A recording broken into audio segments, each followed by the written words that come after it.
नमस्कार मंडळी, आज आपण करणार आहोत चिवईच्या भाजीचं अगदी चटपटीत आणि झणझणीत असं बेसन.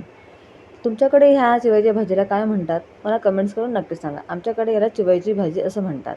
अशा प्रकारची पालेभाजी असते आणि ही पालेभाजी आहे ना उन्हाळ्याच्या दिवसात असते, कारण की ही थंड असते, त्याच्यामुळे उन्हाळ्यामध्ये हिला जास्त प्रकारे खाल्ली जाते. आता हिच्यामध्ये टाकण्याकरता इथे मी घेतला आहे एक मोठा कांदा.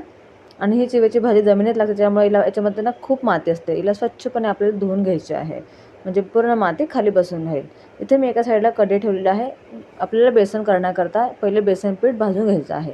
इथे मी मेजरमेंट कपच्या हिशोबाने 2 कप बेसन घेतलं आहे. तुम्ही तुमच्या चिवेच्या भाजीच्या क्वांटिटीनुसार बेसन पीठ वाढवू शकता किंवा कमी करू शकता. तर इथे जरा भाजी माझी बरी होती, त्याच्यामुळे मी 2 कप भरून बेसन पीठ घेतलेलं आहे.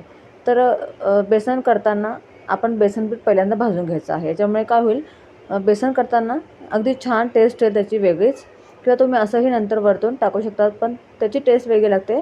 म्हणून मी तुम्हाला प्रेफर करेल की तुम्ही अशा पद्धतीने शेकूनच बेसन पीठ टाका, म्हणजे याच्यामुळे खूप छान चव येते. आणि ही रेसिपी तुम्ही नक्की ट्राय करून बघा, खूप टेस्टी लागते. तर आता आपल्याला इथे ना 4 ते 5 मिनटापर्यंत स्लो गॅसवरती अगदी व्यवस्थित बेसन शेकून घ्यायचं आहे. तर थोडंसं तेल टाकते मी, म्हणजे ते खाली कढईला चिपकू नये म्हणून. तर थोडासा कलर बदलला, थोडासा खमंग सुटला बेसन पिठाचा, तर आपल्याला लगेच याला काढून घ्यायचं आहे. आता त्याच कढईमध्ये मी तेल टाकणार आहे.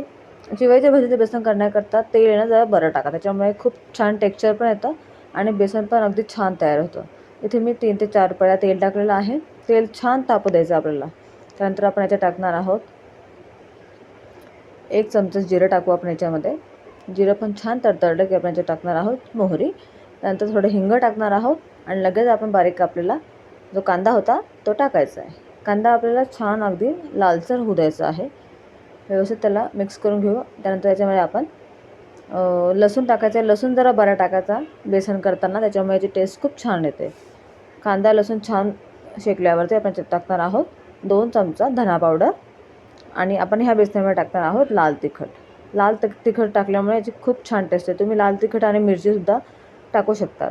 दोन्ही एकत्र टाकलं तरी चालेल. थोडीशी हळद टाकूया आपण आणि हे मसाले छान आपण शेकून घ्यायचे आहे. तुम्ही तुमच्या टेस्टनुसार लाल तिखट कमी जास्त करू शकता. तुम्हाला तिखट हवं किंवा कमी तिखट हवं, पण हे बेसन आहे ना जरासं चटपटीत छान लागतं.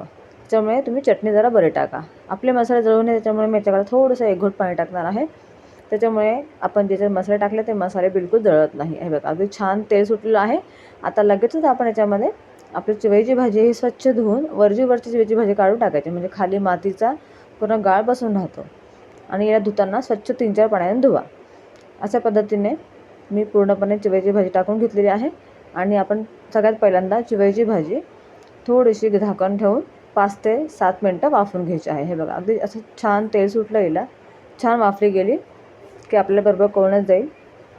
आणि आपलं बेसनसुद्धा आपण व्यवस्थित शेकून घेतलं, त्याच्यामुळे आपल्याला बेसन करताना वेळ लागणार नाही.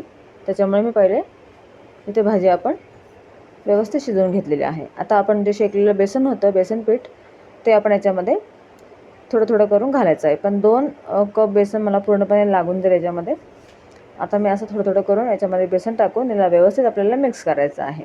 हे बघा थोडंसं मीठ पण टाकणार आहे मी चवीनुसार याच्यामध्ये. आणि हे बेसन आहे ना भाकरीसोबत किंवा चपातीसोबत पण तुम्ही खा, इतकं टेस्टी लागतं ना, खूपच छान लागतं हे बेसन. त्यामुळे तुमच्या इकडे जर अशा पद्धतीने चिवईची भाजी येत असेल तर तुम्ही नक्की अशा पद्धतीने बेसन करून बघा. या चिवईच्या भाजीचे फुनकेसुद्धा छान बनतात. याची पण रेसिपी माझ्या चॅनलवर मी टाकलेली आहे, तुम्ही पाहू शकतात जाऊन. हे बघा अशा पद्धतीने व्यवस्थित आपल्याला बेसन पीठ याच्यामध्ये भाजीमध्ये मिक्स करून घ्यायचं आहे. व्यवस्थित बेसन पीठ मिक्स झालं, थोडं थोडं करून टाका, एकदम बेसन पीठ ओतू नका.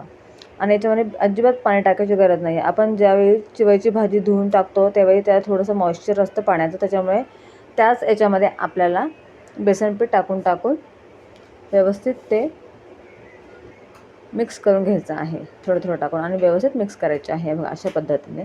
आता मी इथे पूर्णपणे बेसन पीठ मला पूर्णपणे 2 कप लागलं आहे. व्यवस्थित टाकून मी याला मिक्स करून घेतलं आहे. आणि आता आपल्याला परत थोडंसं 3 ते 4 मिनटापर्यंत याला आपल्याला वाफवायचं आहे, कारण की ऑलरेडी आपलं बेसन पीठ शेकल्यामुळे आपल्याला जास्त पद्धतीने वाफवायची गरज नाही आहे. थोडंसं याच्यामध्ये पाण्याचा चपका मारते मी, म्हणजे असं आपलं बेसन अगदी व्यवस्थित छान शेकलं जाईल आणि छान वाफेल. बस हे बघा 2 ते 3 मिनटं झालेलं आहेत. अगदी मस्त घवघवाट सुटलेला आहे आणि खमंग असा याचा सुगंध दरवळतो घरामध्ये. तुम्हाला सांगते मी, इतकं मस्त टेस्टी लागतं ना हे बेसन, की लहान मुलांपासून मोठे अगदी आवडीने खातील. तुम्ही नक्की ही रेसिपी ट्राय करून बघा. हे बघा आता आपलं बेसन व्यवस्थित शेकलं गेलेलं आहे. बेसन जर व्यवस्थित शेकलं गेलेलं असेल तर ते बिलकुल तव्याला चिपकणार नाही आणि अगदी खाण्यासाठी उत्तम चव लागते याची. थोडीशी कोथिंबीर टाकून आपण याला मिक्स करणार आहोत. तुम्ही चपातीसोबत किंवा भाकरीसोबत ही रेसिपी नक्की ट्राय करू शकता. इथे मी चपाती कढी केलेली होती, थोडीशी कांदा घ्यायचा मस्तपैकी, लोणचं घेतलेलं आहे. अशा पद्धतीने ताट सजून तुमच्याकडे कोणी दिलं तर का कोणी हे बेसन खाणार नाही. तुम्ही नक्की ही रेसिपी ट्राय करा. तुमच्याकडे चिवईची भाजी भेटत असेल तर तुम्ही नक्की अशा पद्धतीने चिवईच्या भाजीचं बेसन करून बघा आणि तुमच्या इथे चिवईच्या भाजीला काय म्हणतात मला कमेंट्स करून नक्की सांगा. रेसिपी आवडल्यास लाईक शेअर सबस्क्राईब नक्की करा. बाय.